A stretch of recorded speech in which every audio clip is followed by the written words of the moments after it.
Let's fire up some appropriate music here, Declan Goff, and let's go through, as we do after each Vikings game, a pie chart of blame or a pie chart of praise. We've yet to be able to dust off the pie chart of praise, and we're almost a month into this thing. I'm okay with that. Judd Zulgad. Perfectly comfortable. Please do the honors. Lead us off. Okay. Let's see. What do we have here? 1, 2, 3, 4. I have 5 pieces of delicious Vikings lost pie. Which, by the way, 31-30. Give it to me. That was fun. That was a super fun football game. The first 2 weeks stunk. This was fun. And just because we're obviously going down negative boulevard here, Justin Jefferson, freaking vote. That guy is a star. We're going to get into some of that. But Justin Jefferson emerged as the star receiver that everyone was hoping he would be. He gets mentioned in my pie chart of blame, but not putting the blame on him. All right, 25%. And I think that this is very fair. It might be too little, actually. 25% goes to the head coach. Mike Zimmer again. If you really care about trying to win a football game, and speaking of chaos on that last drive, what didn't you have to utilize on that last drive? You had no timeouts left, in part because you again challenged a play that happened right in front of you in enticey-like fashion. Thought, if I saw it this clearly, the officials certainly did too. And he threw his challenge flag, and he was overruled. The call stood, I believe. And so 25% goes to Zimmer, clock management, just a lot of things, and I get it. The notion that your cornerbacks were going to be okay is probably the most right now mind-boggling single thing that Mike has done in 7 years. Hey, on the clock management front real quick, I agree, that challenge was super weird. They had extra time to look at that. Did some coach say, go, you got to throw the flag? No, I think Mike saw it. Mike saw it happen right in front of his bench, and he is Tice. He basically is like, I saw it clearly. Red flag. There's 19 replays. That should never come from the coach. It should always come from someone who watched the replay. Well, and the last thing that you should do is impulsively throw that flag, right? You should never be like, I saw it clearly here. Okay, no. Bad idea. 25%, Kirk Cousins. Hey, look. Kirk Cousins has some skills, made some nice passes, but that last drive, no matter who you ultimately want to blame, boys, that last drive was a product of Kirk Cousins' mental state. And the fact that I don't think there's anybody in this town other than the most purple Kool-Aid drinking fan or Cousins apologist who saw the Vikings get that ball at the 25 of their own 25, go to the 40 and thought to themselves, they're going to score here. So 25% goes to Kirk. He's always going to have to accept some of the blame. And that last drive, Zim was right. It was just chaos. It was disgraceful. 10%, because I don't blame them completely, but it's just so hard to watch, is going to go to Holton Hill and the corners. Holton Hill almost had a pick yesterday, though. Well, that's the problem, too. He dropped it. That's exactly the problem. Now, I'm beginning to think that Gladney has skills. I think Gladney is going to be fine. The Titans went at Holton Hill early and often, and it was almost like they said, okay, if 24 is playing, we're going at him consistently. I think there's a chance that Holton Hill might just not be good. He might be Marcus McCauley, and that's it. Oh. And so I'm going to give 10% of the blame to the fact that these poor corners get week after week trotted out there to basically get burned.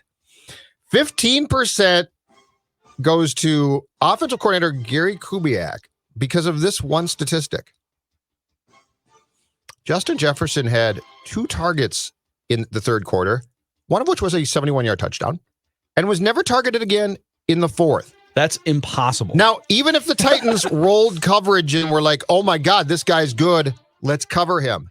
Wasn't he showing you that he's pretty damn good too? And the last time I checked, good receivers are covered. Dude, he had 0 targets in the fourth quarter. Yeah, he had 9 for the game, 7 in the first 2 quarters, including catches of 31 and 30 yards. Dude, this is the crazy thing. So it's a 3-hour football game.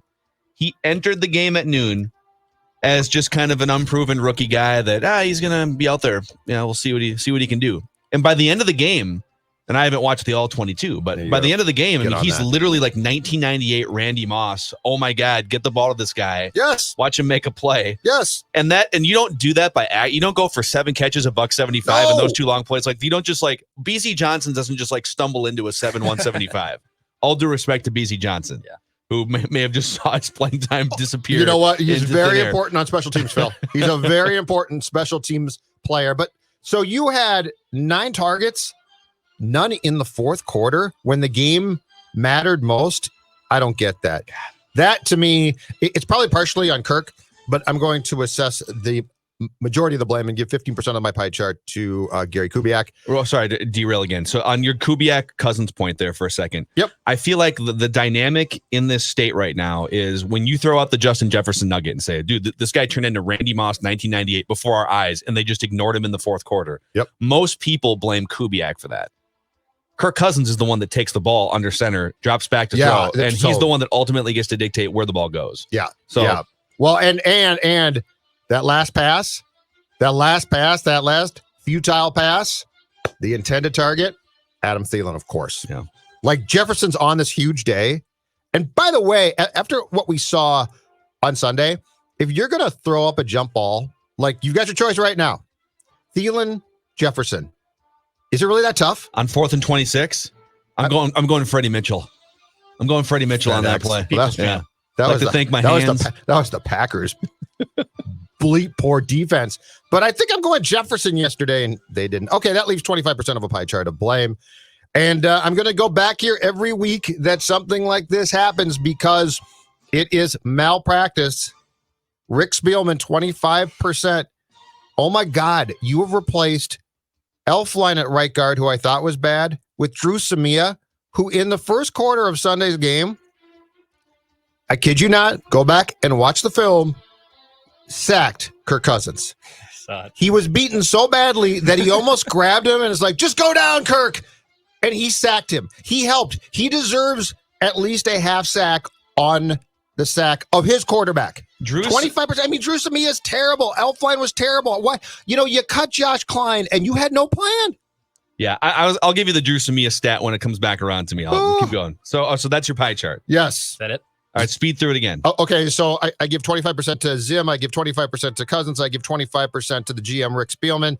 I give 15% to Kubiak because Justin Jefferson had 2 targets in the second half total, which is ridiculous. And 10% goes to the poor cornerback starting with Holton Hill because I don't even blame you at this point. I just got to point you out. The Rock knows how you feel about pie. Declan Goff, your pie chart of blame. All right, I'll start with the defense. I'll work my way from the top to the bottom. 40% of this blame goes on the defense. 31 points.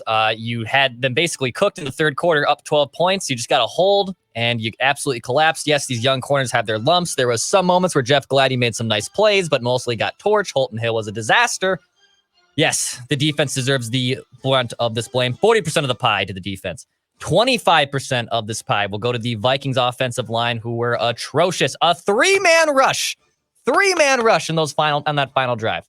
And yes, some of this is on Kirk. I'm not going to put 100%. No, it's illegal for him to take a step to the right and avoid pressure, just so you know. It's actually built into his contract. He's not allowed to move left or right when pressure's coming. He'll watch the film, okay? Back off Kirk. Yeah. But then again, we'll roll him out to start the I almost said a word. Oh, start the game. Yeah, that was my God. That was as close as you could possibly get. That's as close as I've ever gotten. It's a podcast. It's fine. You can bleep I probably could have done it. But just the offensive line was horrible. We'll get into the Drew Samia grades later. 25% of that pie goes to the offensive line. 10% on Mike Zimmer. Mike Zimmer was poor clock management. I know he's been dealt a tough card with the young cats in the defense, but I thought it would at least be competent. At the worst, average. This is a bottom 10 defense right now. It's atrocious.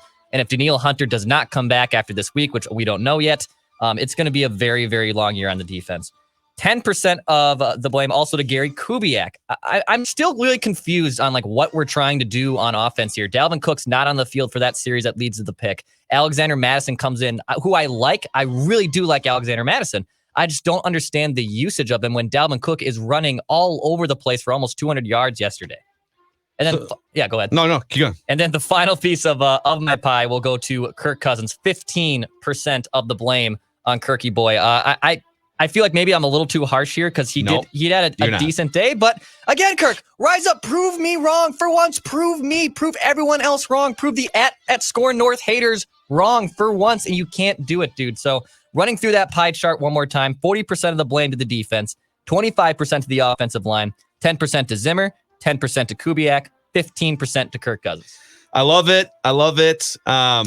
On the Drew Samia front here, I'll get to The Rock knows how you feel about pie. I'll get to the stat here within my pie chart of blame, but so you guys are giving blame to the coaching staff. I'm actually giving the coaching staff a break from this week's pie chart of blame for a couple reasons, okay? Okay. The roster on defense kind of is what it is. You're without Daniil Hunter, and you're with rookies all over the place in the secondary. Like Anthony Barr is injured. It really is more on Rick Spielman than it is on Mike Zimmer, the state of the roster. And I think the only thing you can do as a defensive mastermind and coach is bend but don't break as much as possible. Like, there's no way that you're going to avoid giving up 300 or 400 yards when you just don't have any personnel on defense.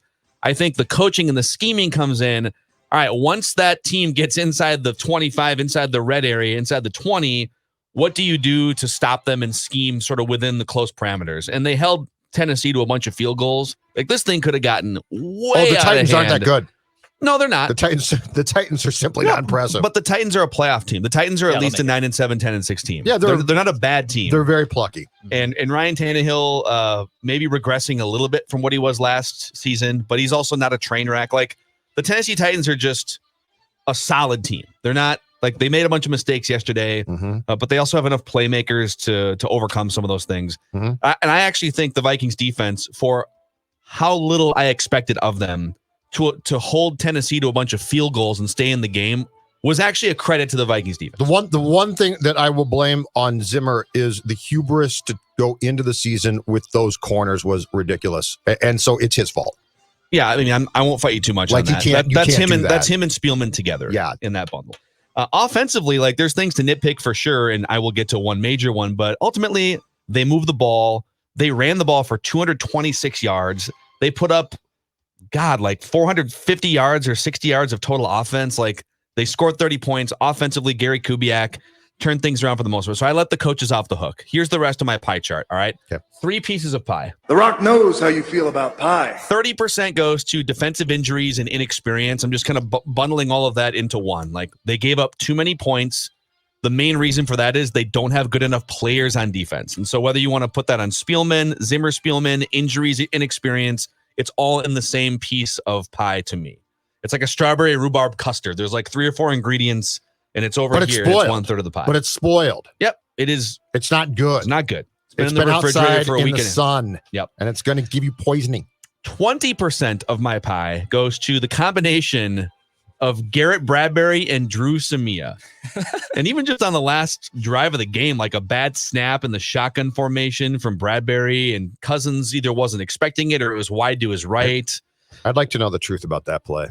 I would too. And some of this too, by the way, I'll get to the Cousins part of this, but not everything that happens bad to a quarterback is the offensive line's fault. There are things quarterbacks do to make offensive lines look better, to communicate better with offensive linemen. There's just there's a connection there that we can't ignore. And oftentimes we just 100% blame the offensive line. Now, Bradbury and Samia were trucked play after play after play. And I just pulled up the Pro Football Focus grades, the pass protection grades for this game, okay?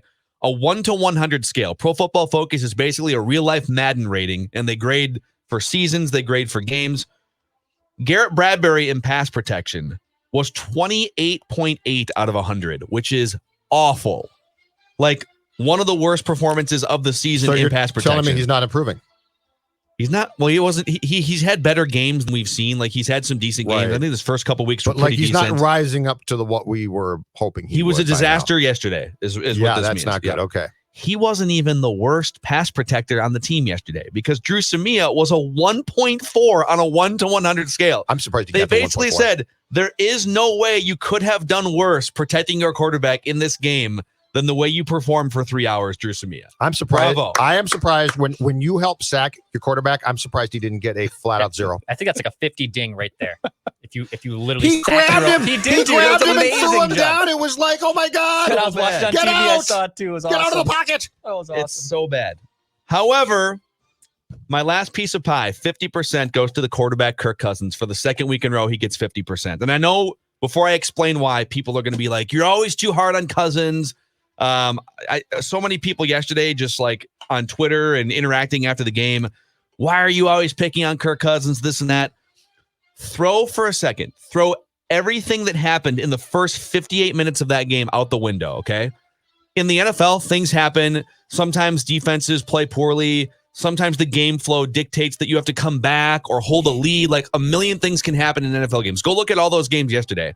The Bears were down by 20 points in the fourth quarter. Drew Brees and Aaron Rodgers got into a shootout in the second half, and they're going back and forth. Like, there's so many different game flows. And a lot of games, whether it's a shootout or whether it's a defensive battle, a lot of games come down to quarterback has the ball in his hand with a chance to set up for a game-winning field goal or a touchdown if needed, right? So throw everything that happened in the first 58 minutes out the window for a second. Kirk Cousins had the ball in his hand once again, a minute 44 left, one timeout, and the Vikings needed a field goal to win the game. Furthermore, the Vikings were gifted a 15-yard roughing the passer penalty that was, if we're being objective, a terrible call. There was like very minimal contact. It was maybe a grazing. Like I wouldn't have called it in that situation.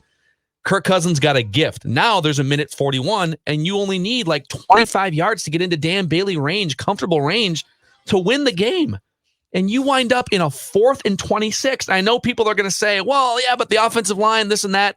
Like go back and watch some of those plays. Actually, go back to my Twitter timeline yesterday. And I gave you 11 years to the day, Brett Favre to Greg Lewis at the end of that Vikings 49ers game. And then there's another video you can find of Kirk Cousins with pressure coming in on that drive yesterday.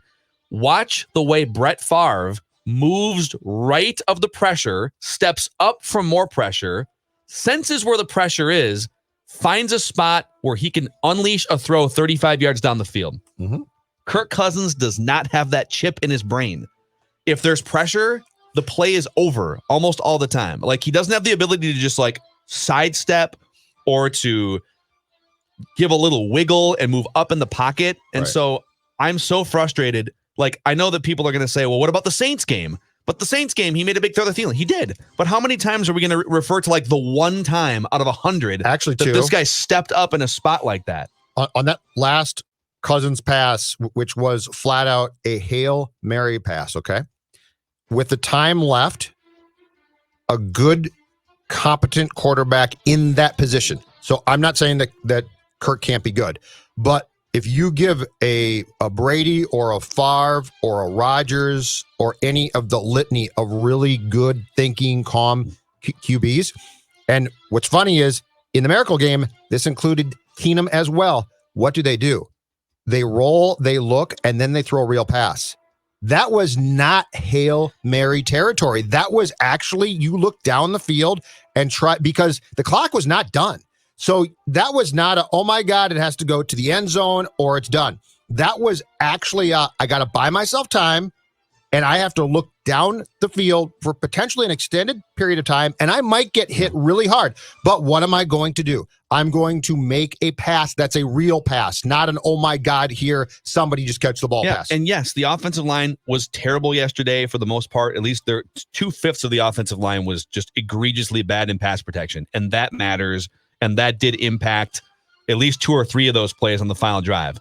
But why is it that outside of the Saints game, and he deserves credit for the dime he threw to Adam Thielen, he stepped up in that game. That's one. Okay.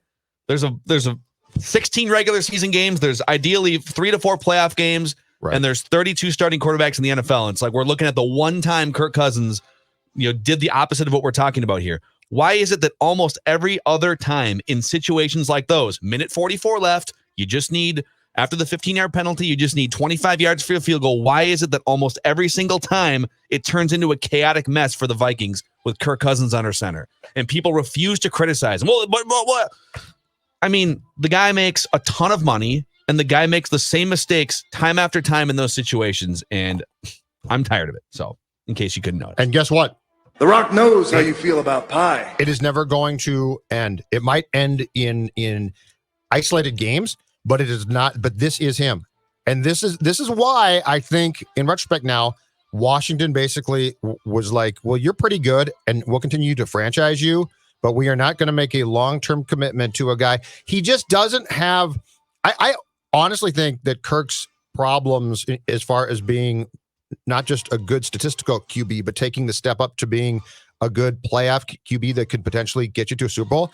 I really think that they start far more between the ears than in the arm. I think it's just a mental thing, and he does. Look, play the clip again. Mike Zimmer barely criticizes him, like barely, and he basically lumps the whole offense together, and Kirk can't handle that. We give up a big play on defense. The last possession, when you got a chance to go down and win the game with a field goal, is a complete disaster. Those are the things that are causing us to lose. And until I can figure out a way to get it through there, we got a 1 yard run and we get a block in the back, and now it's 1st and 20. Things like that the good teams don't do. I mean, he could barely handle that, though. Yeah. You'll have to ask Coach what Coach meant. Coach meant get your head out of your rectum and make the play. Yeah, he meant that it was a complete disaster. We all saw it. And by the way, let's say it's actually 90% on the offensive line. There's probably smarter people than me are going to say, all right, and overall, your point about Kirk Cousins is well taken, but in that situation, unless you're a mobile quarterback, you're just not going to be able to escape that. And I'll listen to that point. But it bothers me that time and time again, at Chicago last year, at Green Bay, whenever you're in a situation where your quarterback, Kirk Cousins, can win the game for you, it's always something. Yeah. It's always That's accurate. Something. Yes. The guy has 2 game-winning drives in his Vikings career, including the postseason. Ryan Tannehill has 10 in the last 3 years. And why is that? And you can't make as much as Kirk does and then skirt the blame. It doesn't work that way. So that is your Mackey and Judd pie chart of blame here following. The Rock knows how you feel about pie. Man. And more deep dives too. Purple Daily. If you're not already subscribed and listening to Purple Daily, Apple, Spotify, ScoreNorth.com, then you're going to miss out on Justin Jefferson, though, man. Breakout game. That was awesome. This kid's going to be damn good. I hope they can target him more than twice in the second half against the Texans next week. I mean, so now that they've adjusted Jefferson, we'll see what happens the rest of the season here. But the eye test, the stats, everything says, whoa, this dude's already, this is a top 20 wide receiver in the NFL right now. Yeah. And that would mean the Vikings have 2 top 20 wide receivers, if not 2 top 15 wide receivers, and one of the best running backs in the NFL, and a couple of pass catching tight ends that can do some damage too. They have really, really good weapons on offense. And Thielen is great with a sidekick. Yeah. Thielen is, if you send him out there, which they basically did in the first 2 weeks, and say, go get him, son, he's okay. And he's going to make some unbelievable headsy catches, okay? But he is who he is, too. But if you say, here's Stephon Diggs, or in this case, here is Justin Jefferson, guess what? That transcends him into being a different player, too. So I would just hope that the realization from the coordinator and quarterback are there, that you are, and by the way, too, this is another Kirk thing, you're going to have to make passes to Jefferson that you probably are I don't know, but you're going to have to do it. Yes. You can't be well, he was covered. Okay, I can't go downfield. I can't do that. Look, at some point in time here, you're going to have to put the trust in this kid that if you give him a chance, just like with Diggs in the past, if you give him a chance to make a contested catch, he's going to make it.